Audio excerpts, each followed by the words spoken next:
दानापुर से आरजेडी विधायक रीतलाल यादव ने जज साहब के सामने रोना पसार दिया। रीतलाल यादव जज साहब के सामने रोने लगते हैं, लेकिन ऐसे में एक और दिलचस्प बात यह है कि रीतलाल यादव को लेकर के ना तो तेजस्वी यादव ने, ना तो लालू प्रसाद यादव ने और ना ही आरजेडी के किसी नेता ने किसी तरीके का बयान दिया।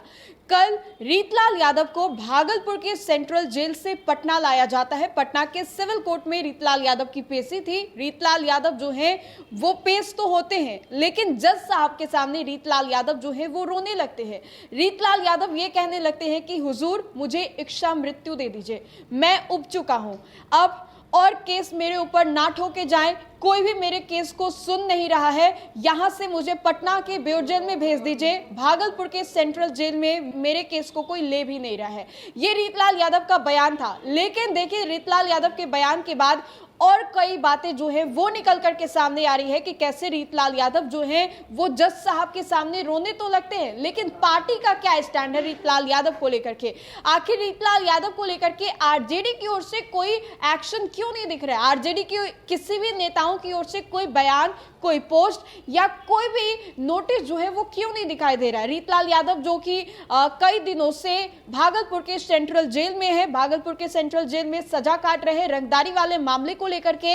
अब ऐसे में पहले वो पटना के बेउर जेल में ही थे, लेकिन वहां पर उनके सगे संबंधी करीबियों के आने जाने का सिलसिला जो था वो लगातार जारी था, जिससे कहीं ना कहीं वहां की पुलिस प्रशासन को दिक्कतों का सामना करना पड़ता था, भीड़ काफी ज्यादा लग जाती थी और इसी की वजह से भागलपुर भेजा गया। लेकिन जब भागलपुर भेजा गया तो रीतलाल यादव की तबियत भी खराब हो जाती है। रीतलाल यादव जज के सामने पेशी पर रोने लगते हैं, ये तक कहने लगते हैं कि अब मैं यहां नहीं रहना चाहता हूं, मुझे इच्छा मृत्यु दे दे। अब ऐसे में देखिए कि ना तो लालू प्रसाद यादव की ओर से इसको लेकर के कोई पोस्ट, कुछ बयान आया है रीतलाल यादव को लेकर के, क्योंकि आरजेडी लगातार ये कहती है कि फंसाया जा रहा है, हमारे नेताओं को फंसाया जा रहा है। आरजेडी की ओर से तेजस्वी ने अब से कुछ ही महीने पहले रीतलाल को लेकर के बयान दिया था, लेकिन कल जब रीतलाल यादव पटना आए तो कुछ भी ऐसा बयान नहीं दिया गया। अब ऐसे में आपको बताएं तो रीतलाल यादव की ओर से एक और आवेदन जो है वो दाखिल किया गया है, जिसमें कि भागलपुर जेल में ना रखकर बेउर जेल में रखने की गुहार लगाई गई है। विशेष अदालत में विधायक रीतलाल यादव के खिलाफ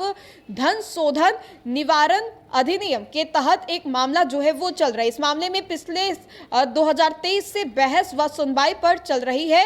ईडी ने विधायक रीतलाल के खिलाफ वर्ष 2018 में धन शोधन निवारण अधिनियम के तहत मुकदमा जो है वो दर्ज किया गया और चार्जशीट जो है वो भी दायर किया गया। तो ऐसे में रीतलाल को लेकर के ये अपडेट्स जो है वो लगातार सामने आ रही है कि कई मामले जो है उनके ऊपर अब खोली भी जा रही है, जो कि कल जिक्र भी रीतलाल के द्वारा किया गया था कि केस के ऊपर केस जो है वो डाला जा रहा है और इन सभी चीजों से रीतलाल यादव जो है अब वो उब चुके हैं। तो इस पूरे वीडियो को लेकर के आप अपनी प्रतिक्रिया हमें जरूर बताएं। तो फिलहाल के लिए इस खबर में इतना ही। बहुत बहुत शुक्रिया।